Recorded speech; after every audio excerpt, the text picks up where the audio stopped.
नमस्कार दोस्तों, सीटेट परीक्षा के लिए एक ऐसी इम्पोर्टेंट वीडियो लेकर आया हूं जिसमें एनसीईआरटी फैक्ट्स पर आधारित टॉप 100 क्वेश्चन कराने वाला हूं। जितने भी सीटेट की परीक्षा में सोशल साइंस यानी कि सामाजिक विज्ञान के अधिकतर क्वेश्चन पूछे जाते हैं, वे क्वेश्चन फैक्ट्स पर आधारित पूछे जाते हैं। इसलिए आप लोगों को यहाँ पर 100 क्वेश्चन कराऊंगा, वो भी फैक्ट्स पर आधारित क्वेश्चन होंगे जो कि हर बार सीटेट के एग्जाम में पूछे जाते हैं। चलिए इस वीडियो को यहाँ पर शुरू करते हैं। क्या आप जानते हैं भारत की जनसंख्या का औसत घनत्व 382 व्यक्ति प्रति वर्ग किलोमीटर है। तो भारत की जनसंख्या का औसत घनत्व कितना है? 382 व्यक्ति प्रति वर्ग किलोमीटर है। ध्यान में रखना, यहाँ से 1-2 क्वेश्चन एग्जाम में पूछे जा चुके हैं। यहाँ पर बात करेंगे अगले प्रश्न की। क्या आप जानते हैं उभरते हुए उद्योग सनराइज उद्योग के नाम से भी जाने जाते हैं। उभरते हुए उद्योग के अंतर्गत सूचना प्रौद्योगिकी, स्वास्थ्य लाभ, सत्कार यानी कि इंटरव्यू, ज्ञान से संबंधित उद्योग शामिल किए गए हैं। ये बहुत महत्वपूर्ण है। यहाँ से 2 या 3 क्वेश्चन एग्जाम में पूछे जा चुके हैं, विभिन्न परीक्षाओं में भी पूछे गए। यहाँ पर क्वेश्चन है कि सनराइज उद्योग क्या होता है। जो तेजी से विकसित हो रहे उद्योगों को क्या बोलते हैं? सनराइज उद्योग बोलते हैं, जिसके अंतर्गत सूचना प्रौद्योगिकी को सम्मिलित किया गया है, स्वास्थ्य लाभ को सम्मिलित किया गया है, सत्कार और ज्ञान से संबंधित उद्योग इसी में शामिल किए गए हैं। चलिए आगे यहाँ पर बढ़ते हैं। क्या आप जानते हैं स्थानांतरित कृषि विश्व के विभिन्न भागों में विभिन्न नामों से जानी जाती है? झूमिंग उत्तर पूर्वी भारत में, मिल्पा मैक्सिको मध्य अमेरिका में, रोका ब्राजील में, लदांग मलेशिया में। यहाँ से एग्जाम में 4 से 5 क्वेश्चन पूछे जा चुके हैं। इसलिए ये जो मैंने आपको यहाँ पर बताया फैक्ट, ये बहुत इम्पोर्टेंट है और विभिन्न परीक्षाओं में भी कई बार पूछा गया है। सबसे पहले आपको पता होना चाहिए भारत में कर्तन दहन कृषि या स्थानांतरित कृषि को किस नाम से जानते हैं? झूमिंग के नाम से जानते हैं। मिल्पा कहाँ पर बोलते हैं? मैक्सिको और मध्य अमेरिका में। रोका ब्राजील में बोलते हैं। लादांग कहाँ पर बोलते हैं? मलेशिया में और इंडोनेशिया। मलेशिया और इंडोनेशिया में इसको लादांग के नाम से जाना जाता है। ये बहुत महत्वपूर्ण यहाँ पर फैक्ट दिया गया है। आगे बढ़ते हैं। आगे यहाँ पर है रोचक तथ्य जैविक कृषि के बारे में।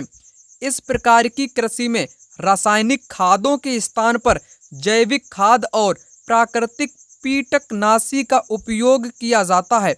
फसलों का उत्पादन बढ़ाने के लिए कोई आनुवांशिक रूपांतरण नहीं किया जाता है। यहाँ पर जैविक खाद का उपयोग किया जाता है। चलिए आगे यहाँ पर बात करेंगे पुरा स्थल की। पुरा स्थल से एग्जाम में 4 से 5 क्वेश्चन पूछे जा चुके हैं, जो कि हिस्ट्री से संबंधित फैक्ट आपको यहाँ पर बताने वाला हूँ। पुरा स्थल उस स्थान को कहते हैं जहां औजार, बर्तन और इमारतों जैसी वस्तुओं के अवशेष मिलते हैं। ऐसी वस्तुओं का निर्माण लोगों ने अपने काम के लिए किया था और बाद में वे उन्हें वहीं छोड़ गए, है ना। उसको क्या बोलते हैं? पुरा स्थल बोलते हैं। ये जमीन के ऊपर पाए जाते हैं, अंदर भी, और कभी कभी समुद्र और नदी के तल में भी पाए जाते हैं। इन पुरा स्थल के बारे में मैंने आपको यहाँ पर बताने का प्रयास किया है। एग्जाम में क्वेश्चन पूछा गया था यहाँ पर कथन वाला। किस प्रकार पूछा गया था? कथन वाला क्वेश्चन एग्जाम में यहाँ पर पूछा गया था। जैसा कि आप लोग यहाँ पर देख भी पा रहे होगे क्वेश्चन किस प्रकार से पूछा गया था, है ना। ये कहाँ कहाँ पर पाए जाते हैं? ये जमीन के ऊपर भी पाए जाते हैं, अंदर भी पाए जाते हैं, समुद्र और नदियों के तल में भी पाए जाते हैं, है ना। क्या पाए जाते हैं? पुरा स्थल पाए जाते हैं। चलिए आगे बात करेंगे। यहाँ पर दोस्तों बहुत महत्वपूर्ण फैक्ट यहाँ पर बताऊंगा। यहाँ से 5 से 6 क्वेश्चन सीटेट के एग्जाम में हर बार पूछे जाते हैं। चलिए बात करते हैं कृषि की। एक तो होता है एग्रीकल्चर, सेरीकल्चर, पीसीकल्चर, बीटीकल्चर और हार्टिकल्चर। इन सभी के बारे में आपको बताना चाहूँगा। सबसे पहली है एग्रीकल्चर, जिसको कृषि बोलते हैं। इसके अंतर्गत मृदा की जुताई, फसलों को उगाना, पशुपालन का विज्ञान एवं कला, इसे खेती भी कहते हैं। एग्रीकल्चर को क्या बोलते हैं? खेती बोलते हैं। वहीं सेरीकल्चर को क्या बोलते हैं, रेशम का उत्पादन जो किया जाता है उसको सेरीकल्चर के नाम से जाना जाता है। रेशम के कीटों का वाणिज्यिक पालन यह कृषक की आय में पूरक हो सकता है ना। सेरीकल्चर क्या होता है, रेशम से संबंधित है।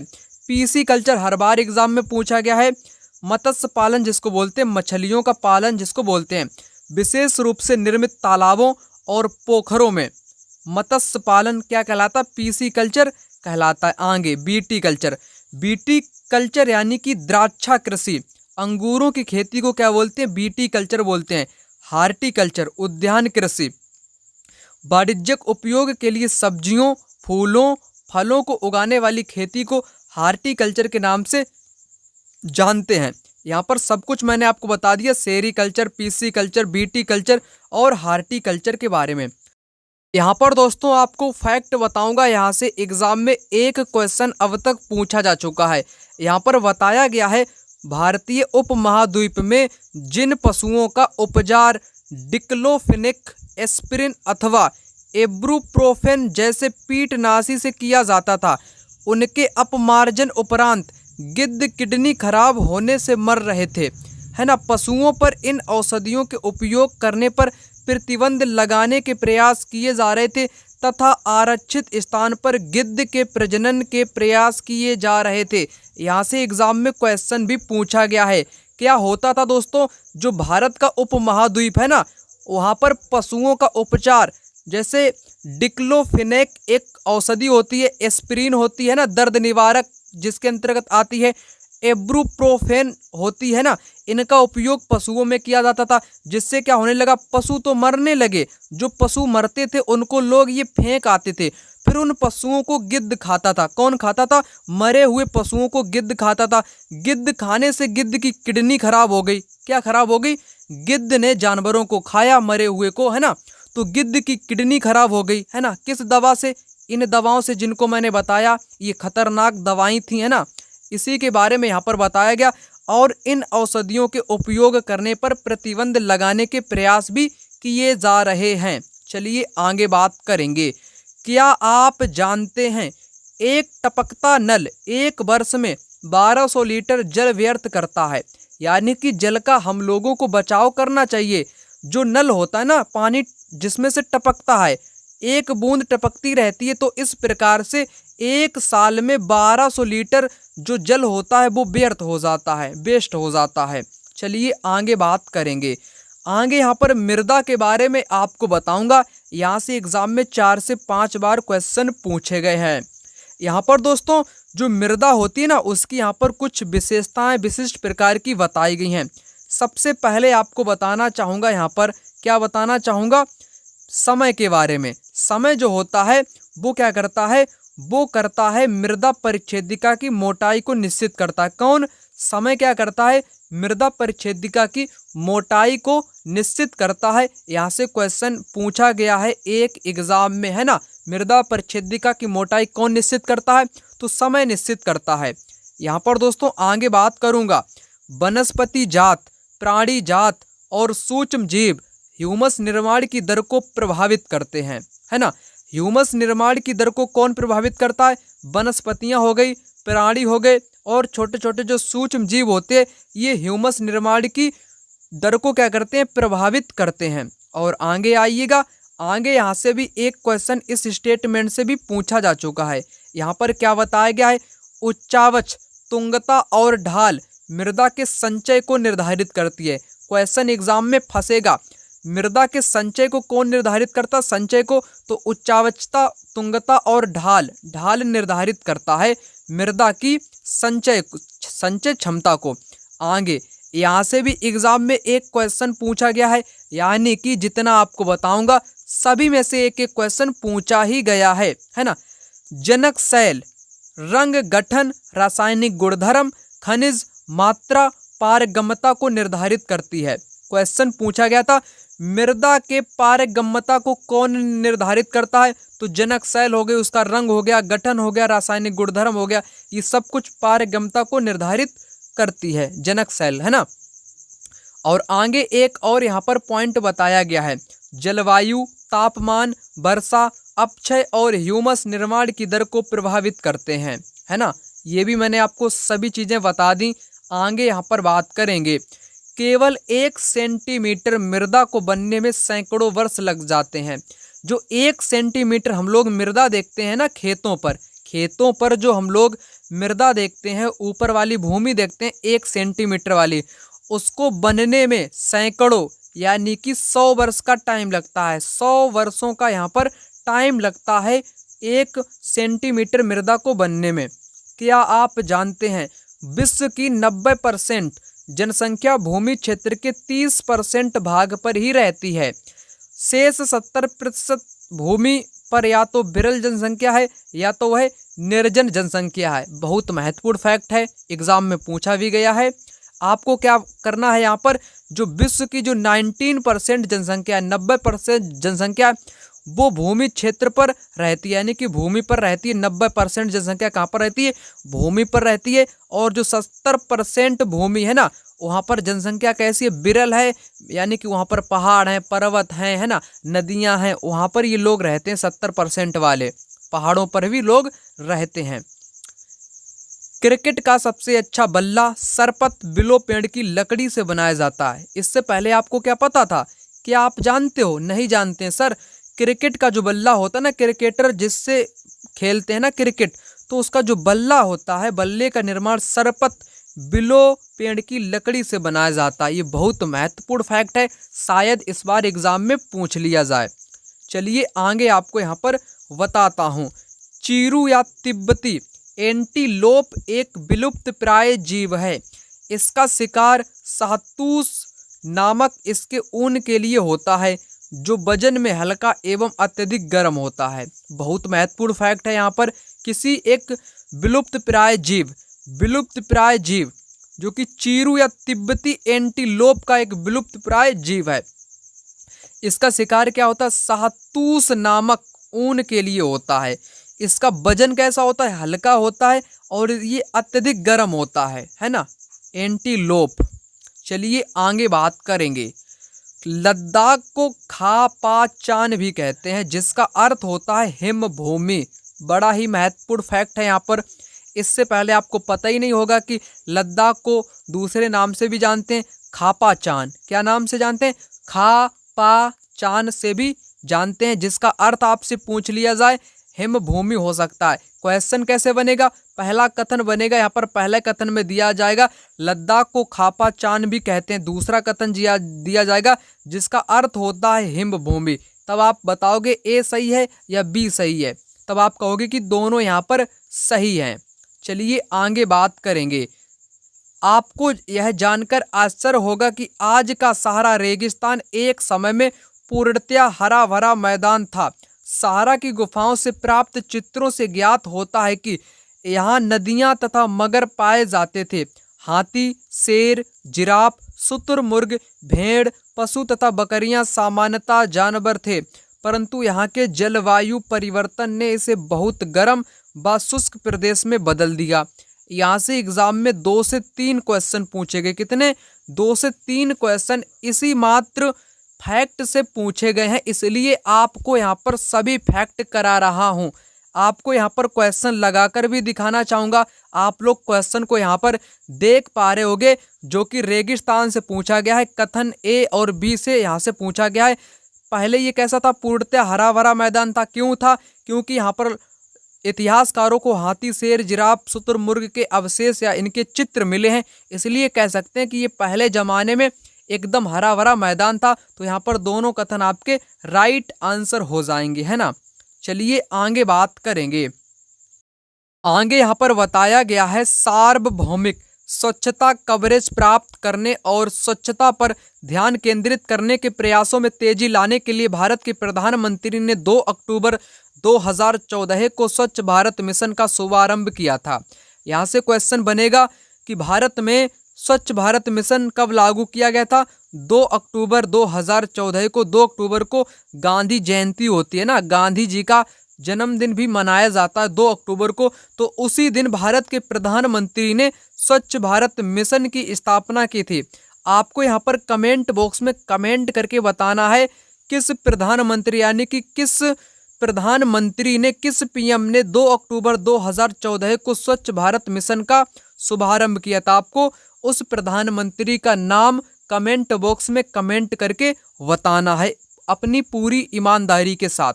आगे आगे यहाँ पर है, क्या आप जानते हैं कर्तन एवं दहन से हर क्वेश्चन एग्जाम में पूछा जाता है। कर्तन दहन खेती से पूछा जाता है। इस पद्धति में किसान पहले वृक्षों एवं झाड़ियों को काटकर भूमि साफ करते हैं, फिर इनको जलाया जाता है जिससे पोषक तत्व मिट्टी में मिल जाते हैं। इस साफ भूमि पर कुछ वर्षों तक फसल पैदा की जाती है, फिर इस भूमि को छोड़ दिया जाता है, फिर दूसरी भूमि को इसी प्रकार कर काट करके जलाया जाता है ना, फिर वहाँ पर खेती की जाती है। ये दरअसल 5 वर्षों पर खेती की जाती है। 5 वर्षों में स्थान बदल बदल कर की जाने वाली खेती को ही कर्तन दहन खेती के नाम से जानते हैं। कर्तन का मतलब होता है काटना, मतलब होता है काटना। दहन का मतलब होता है जलाना। काट कर जलाने वाली खेती को क्या बोलते हैं? कर्तन दहन खेती बोलते हैं। कर्तन दहन खेती का दूसरा नाम क्या है? स्थानांतरित खेती के नाम से भी इसी को ही जानते हैं। भारत में इसको उत्तर पूर्वी भारत में झूमिंग के नाम से भी जानते हैं। ब्राजील में रोका बोलते हैं। मिल्पा कहाँ बोलते हैं? मैक्सिको और अमेरिका में इसी खेती को बोलते हैं। ये जो कर्तन दहन खेती की जाती है ये अमेजन बेसिन में बहुत की जाती है। अमेजन बेसिन में ये खेती की जाती है। एग्जाम में यहाँ से क्वेश्चन भी पूछा गया है कि अमेजन बेसिन में कौन सी खेती की जाती है, तो कर्तन दहन खेती अमेजन बेसिन में की जाती है। इसमें क्या होता है, सबसे पहले पेड़ या पौधे होते हैं उनको काट दिया जाता है, काटने के बाद उनको जला दिया जाता है, जलाने के बाद जो राख बचती है ना, राख वो उर्वरक का काम करती है, फिर फसल बोई जाती है। आगे क्या आप जानते हैं ब्रोमीलायड एक विशेष प्रकार का पौधा है जो अपनी पत्तियों में जल को संचित रखता है। मेढक जैसे प्राणी इन जल के पॉकेट का उपयोग अंडा देने के लिए करते हैं। बहुत महत्वपूर्ण फैक्ट है, यहाँ से एग्जाम में क्वेश्चन पूछा गया है। क्या पूछा गया है? यहाँ से एग्जाम में क्वेश्चन पूछा गया है। क्वेश्चन यहाँ पर पूछा गया है ब्रोमाइड से, जो कि क्या है? एक पौधा है जो अपनी पत्तियों को जल को संचित रखता है। मेढक जो होता है ना, जल के पॉकेट का उपयोग अंडा देने के लिए करता है। बहुत महत्वपूर्ण बात है, यहाँ से एग्जाम में क्वेश्चन भी पूछा गया है। आगे यहाँ पर है आपका सुनामी जापानी भाषा का एक शब्द है जिसका अर्थ है पोताश्रय तरंगे, क्योंकि सुनामी आने पर पोताश्रय नष्ट हो जाते हैं। पहली बात आपको पता होनी चाहिए, क्या पता होनी चाहिए? जब सुनामी आती है तब पोताश्रय जो होते हैं ना वो क्या हो जाते हैं? वो नष्ट हो जाते हैं, वो खत्म हो जाते हैं। इसलिए सुनामी जापानी भाषा का एक शब्द है जिसका अर्थ क्या है? पोताश्रय तरंगे, जिसका अर्थ होता है सुनामी का जापानी भाषा में। चलिए आगे बात करेंगे। 22 मार्च को विश्व जल दिवस के रूप में मनाया जाता है जब जल संरक्षण की विभिन्न विधियों को प्रबलित किया जाता है ना। तो पहली बात आपको पता होनी चाहिए, यहाँ पर 22 मार्च को क्या मनाया जाता है? विश्व जल दिवस मनाया जाता है 22 मार्च को। आगे डू यू नाउ, क्या आप जानते हैं इजराइल के मृत सागर में 340 ग्राम प्रति लीटर लवणता होती है।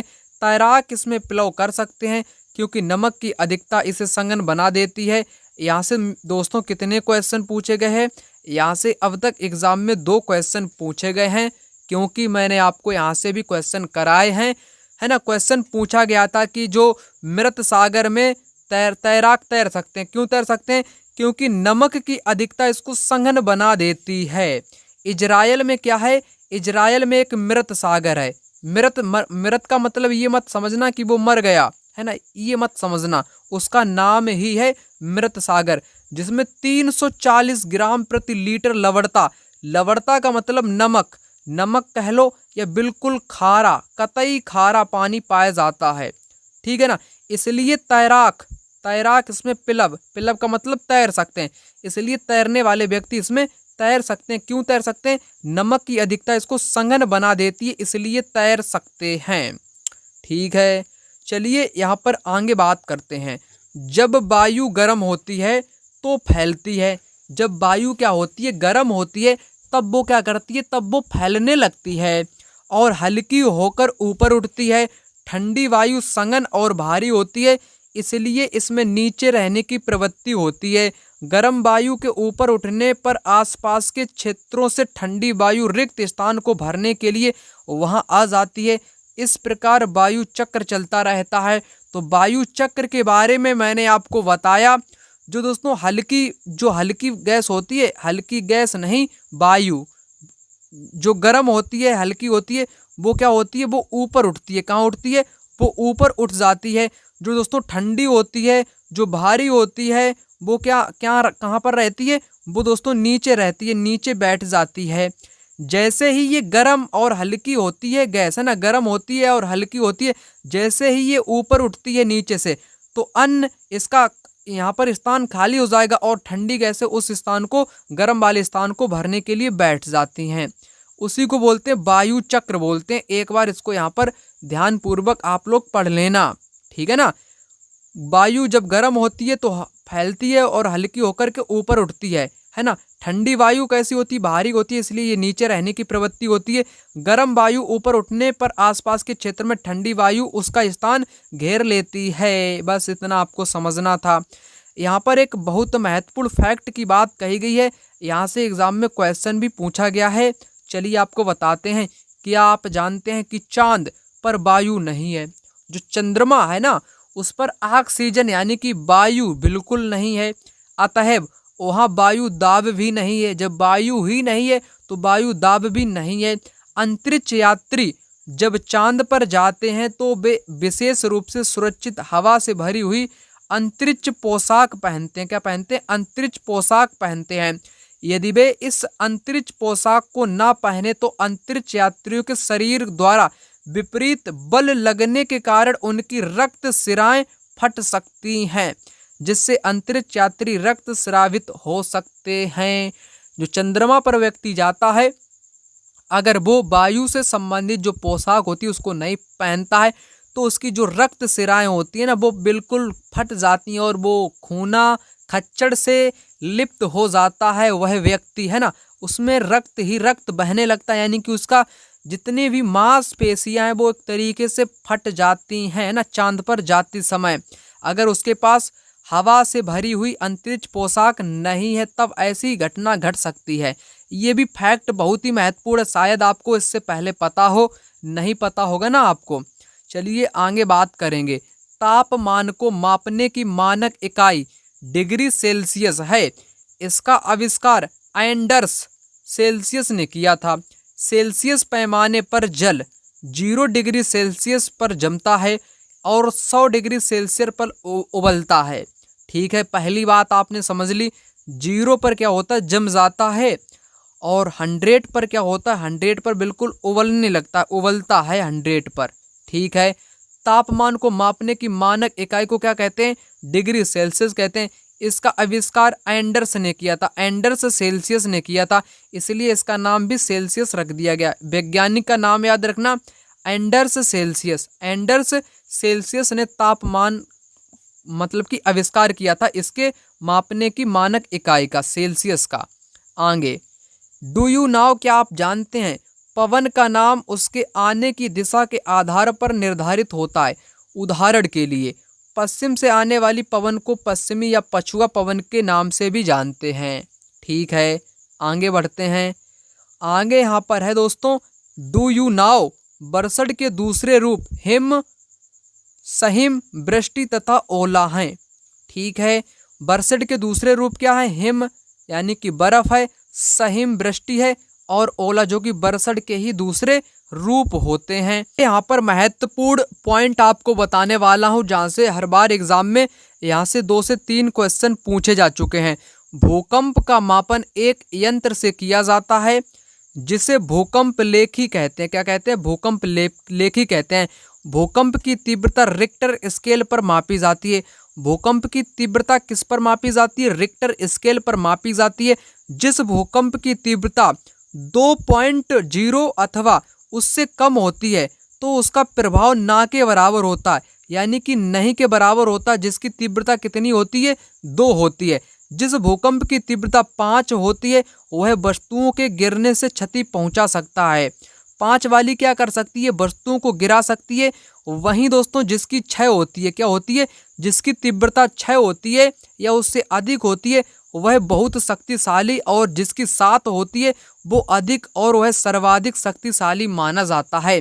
तो यहाँ पर ये उसकी तीव्रता के बारे में भी मैंने आपको यहाँ पर बता दिया, ठीक है ना। चलिए आगे बात करेंगे।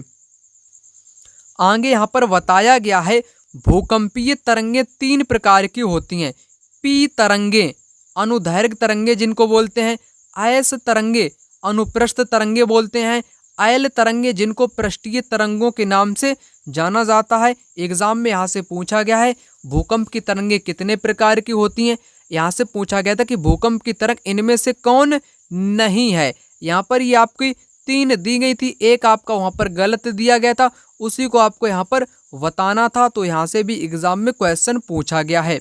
आगे जीवाश्म सैलों की परतों में दबे मृत पौधों एवं जंतुओं के अवशेषों को जीवाश्म कहते हैं। क्या बोलते हैं? जैसे हजारों या करोड़ों वर्ष पहले पृथ्वी पर जो उथल फुथल होता है, जिसमें पेड़ पौधे जीव जंतु दब जाते हैं, बाद में रासायनिक अभिक्रियाओं या दबाव या ताप के कारण वो खनिज में परिवर्तित हो जाते हैं, पेट्रोलियम तेल में बदल जाते हैं, तो वो क्या होते हैं? वो आपके जीवाश्मी ईंधन होते हैं। जीवाश्म का मतलब होता है जीवों के अंश, जैसे जंतुओं के अवशेष हो गए, मृत पौधों के अवशेष हो गए, वही होता है जीवाश्म। आगे यहाँ पर है डू यू नाउ पृथ्वी के आयतन का केवल 1% हिस्सा ही पर्पटी है। तो पर्पटी कितना है? पर्पटी जो कि ऊपरी परत होती है पृथ्वी की, वो कितना हिस्सा है? 1% है। 84% क्या है? मेंटल है। 15% हिस्सा क्रोड का है। पृथ्वी की त्रिज्या 6371 किलोमीटर है, ठीक है ना। 3 से 4 फैक्ट यहाँ पर कन्फर्म हो चुके हैं। पृथ्वी की त्रिज्या 6371 है, पर्पटी का भाग 1%, 84% मेंटल का, 15% हिस्सा क्रोड का है। यहाँ से एग्जाम में क्वेश्चन भी पूछा जा चुका है। चलिए आगे बात करेंगे। विश्व की सबसे गहरी खान दक्षिण अफ्रीका में स्थित तथा इसकी गहराई लगभग 4 किलोमीटर है। तेल की खोज में इंजीनियर 6 किलोमीटर गहराई तक खोद चुके हैं, ठीक है ना। सबसे गहरी यहाँ पर खान की बात करी गई है जो कि दक्षिण अफ्रीका में है। आगे और यहाँ पर दोस्तों इसके पृथ्वी तक केंद्र पहुँचने के लिए आपको समुद्र की सतह पर 6000 किलोमीटर गहराई तक खोदना पड़ेगा, तब आप समुद्र की जितनी गहराई होती है उतना पहुँच पाओगे, 6000।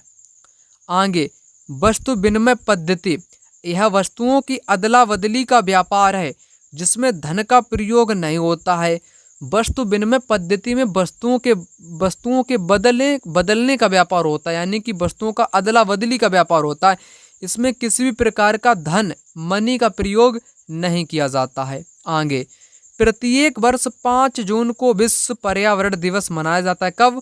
5 जून को पर्यावरण दिवस मनाया जाता है। आगे यहाँ पर है क्या है? यहाँ पर बताया गया है, क्या आप जानते हैं प्रवाल छोटे समुद्री जंतुओं के कंकाल जिसे पॉलिप कहा जाता है, जब जीवित पॉलिप मरते हैं तब उनका कंकाल बच जाता है। अन्य पॉलिप की वृद्धि इन ठोस कंकालों के ऊपर होती है जो बढ़ते बढ़ते काफ़ी ऊंचे होते जाते हैं और इस प्रकार प्रवाल द्वीपों का निर्माण होता है। प्रवाल द्वीप आप लोग इस चित्र में भी देख पा रहे होंगे। जब प्रवाल जो जीव होता है ना, एक जीव जिसको मूंगा भी बोलते हैं, उसकी जब मृत्यु हो जाती है तो वो एक प्रकार से परत टाइप की ऐसी बना लेता है। फिर दूसरे जो जीव होते हैं फिर वो अपना घर इनके ऊपर बनाने लगता है ना। इस प्रकार धीरे धीरे ये उठने लगते हैं, यानी कि इनका ऊंचाई बढ़ जाती है इन कंकालों की। यही आपका प्रवाल कहलाता है ना। प्रवाल क्या होता है? प्रवाल भित्ति आप लोग जानते हो कि प्रवाल भित्ति क्या जानते हो कि प्रवाल भित्ति ही मैं आपको यहाँ पर बता रहा हूँ।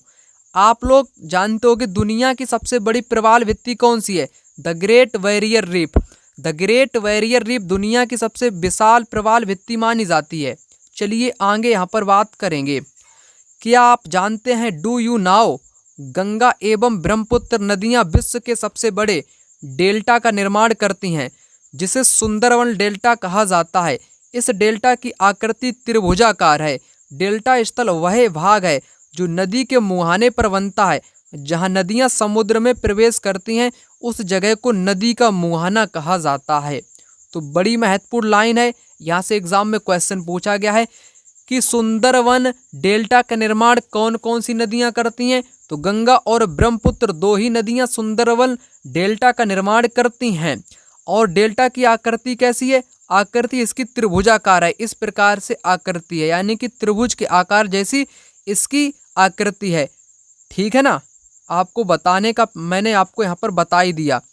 क्या आप जानते हैं बड़े देश जिनका विस्तार पूरब से पश्चिम की ओर बहुत अधिक होता है, वहाँ पूरे देश का मानक समय एक नहीं होता है, यानी कि वहाँ पर मानक समय एक से अधिक अपनाए जाते हैं।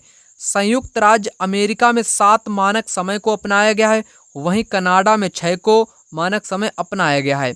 यहाँ से एग्जाम में क्वेश्चन पूछा गया था कि दुनिया में एक से अधिक मानक समय क्यों अपनाए जाते हैं। कारण क्या है दोस्तों? क्योंकि दोस्तों पूरे देश का मानक समय एक साथ समान नहीं रहता है, क्योंकि उनका विस्तार जो देशांतर विस्तार होता है पश्चिम की ओर अधिक होता है ना। देशांतरीय विस्तार अधिक होने के कारण देशों को एक से अधिक मानक समय अपनाने पड़ते हैं। संयुक्त राज्य अमेरिका के पास 7 मानक समय है, कनाडा के पास 6 है, भारत के पास 1 ही है ना, जो कि ग्रीनविच टाइम के 5.5 घंटा आगे रहता है। आगे यहाँ पर बात करेंगे जापान की जुंको ताबेई। जापान की जुंको ताबेई विश्व की पहली महिला थी जिसने 16 मई 1975 को एवरेस्ट पर कदम रखा। बड़ा महत्वपूर्ण फैक्ट है यहाँ पर, एक महिला का नाम क्या बताया गया? जुंको ताबेई बताया गया, जो कि 16 मई 1975 को एवरेस्ट पर अपना कदम रखा था। बछेंद्री पाल भारत की पहली महिला थी जिसने 23 मई 1984 को एवरेस्ट पर अपना कदम रखा था। जापान की कौन थी? जुंको ताबेई थी, और भारत की बछेंद्री पाल थी। इतना आप लोग यहाँ पर इसका अंतर यहाँ पर आप लोग समझ चुके होंगे। आगे बात करेंगे न्यूजीलैंड के एडमंड हिलेरी तथा भारत के तेनजिंग नोरगे शेरपा 29 मई 1953 को पृथ्वी के सबसे ऊंचे शिखर माउंट एवरेस्ट पर चढ़ने वाले पहले व्यक्ति थे। न्यूजीलैंड का एडमंड था, वहीं भारत का तेनजिंग नेरपा शेरपा बोलते हैं इसको, जो कि 29 मई 1953 को माउंट एवरेस्ट पर चढ़ गया था। आगे शब्दों की उत्पत्ति ग्रीक भाषा में बात करेंगे। किस भाषा में? ग्रीक भाषा में। लिथास का अर्थ क्या होता है? पत्थर। लिथास का अर्थ होता है पत्थर। एटमॉस का अर्थ क्या होता है? बाष्प। क्या अर्थ होता है? बाष्प। हुइडर का अर्थ क्या होता है? जल। हुइडर का अर्थ होता है जल। बायोस का अर्थ क्या होता है? बायोस का अर्थ होता है जीवन। बायोस का अर्थ क्या होता है? जीवन होता है। आगे डू यू नाउ प्राचीन भारतीय खगोल शास्त्री आर्यभट्ट ने बताया था कि पृथ्वी गोल है और अपने अक्ष पर घूर्णन यानी कि घूमती करती है, घूर्णन करती है। किसने बताया था? है ना, किसने बताया था? आर्यभट्ट, जो कि एक खगोल शास्त्री थे। आर्यभट्ट ने ऐसा बताया था। आगे अपने स्थान से ध्रुव तारे का कोण मापकर आप अपने स्थान का अक्षांश जान सकते हैं। यहाँ से एग्जाम में क्वेश्चन पूछा जा चुका है। क्या हो चुका है? पूछा जा चुका है, इसलिए महत्वपूर्ण है। हम लोग अपने स्थान से ध्रुव तारे का कोण मापकर अपने स्थान का अक्षांश जान सकते हैं। चलिए आगे बात करेंगे मानव निर्मित उपग्रह एक कृत्रिम पिंड या वैज्ञानिक के द्वारा बनाया गया होता है जिसका उपयोग ब्रह्मांड के बारे में जानकारी प्राप्त करने एवं पृथ्वी पर संचार माध्यम के लिए किया जाता है। इसे रॉकेट के द्वारा अंतरिक्ष में भेजा जाता है एवं पृथ्वी की कक्षा में स्थापित कर दिया जाता है। अंतरिक्ष में उपस्थित कुछ भारतीय उपग्रह इनसेट, IRS, एडुसेट इत्यादि हैं, है ना। तो ये भी आपके लिए इम्पोर्टेंट है, एग्जाम में क्वेश्चन पूछा गया था। एडुसेट क्या है? एडुसेट क्या है? तो ये कृत्रिम यानी कि मानव निर्मित एक भारत का उपग्रह है। आगे रोचक तथ्य, नील आर्मस्ट्रांग पहले व्यक्ति थे जिन्होंने 20 जुलाई 1969 को सबसे पहले चंद्रमा की सतह पर कदम रखा, है ना, चंद्रमा की सतह पर कदम रखा था। ठीक है, आगे यहाँ पर है प्रकाश की गति लगभग कितनी होती है दोस्तों? इसकी गति होती है 3 लाख किलोमीटर प्रति सेकेंड। 1 सेकेंड में कितनी जाती है? मात्र 1 सेकेंड में इसकी गति 1 सेकेंड में 3 लाख होती है। कितनी होती है? 3 लाख होती है, जिसको प्रकाश गति में मापा जाता है। ठीक है ना, प्रकाश वर्ष में। सूर्य के प्रकाश को पृथ्वी तक पहुंचने में लगभग 8 मिनट का समय लगता है। कितना? 8 मिनट का टाइम लगता है, जबकि गति कितनी है? 3 लाख किलोमीटर प्रति सेकंड। 1 सेकंड में 3 लाख इसकी गति है प्रकाश की, फिर भी ये 8 मिनट में पृथ्वी पर पहुंच पाती है। आगे यहाँ पर देखिएगा, जियो का शब्द लॉजी के साथ मेट्री और आइड के साथ जोड़ने पर क्या होता है? जियोलॉजी। जियोलॉजी का अर्थ क्या होता है? पृथ्वी का अध्ययन। जियोमेट्री का मतलब होता है पृथ्वी का मापन। जियोआइड पृथ्वी के आकार के अनुरूप। ठीक है, आगे बढ़िएगा। पौराणिक रोमन कहानियों में सोल सूर्य देवता को कहा जाता है। सौर शब्द का अर्थ है सूर्य से संबंधित, इसलिए सूर्य के परिवार को सौर मंडल सोलर सिस्टम कहा जाता है। सौर शब्द का उपयोग करते हुए और अधिक शब्दों में यहाँ पर लिखने को कहा गया है। ठीक है ना, मैंने आपको क्या बताया? इस सोल सूर्य देवता को कहा जाता है रोमन कहानियों में। ठीक है, आगे रोचक तथ्य।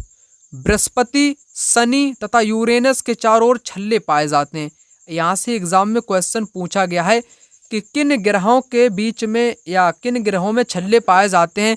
बृहस्पति में, शनि में, यूरेनस के चारों ओर छल्ले पाए जाते हैं। ये छल्ले विभिन्न पदार्थों के असंख्य छोटे छोटे पिंडों से बनी पट्टियां हैं।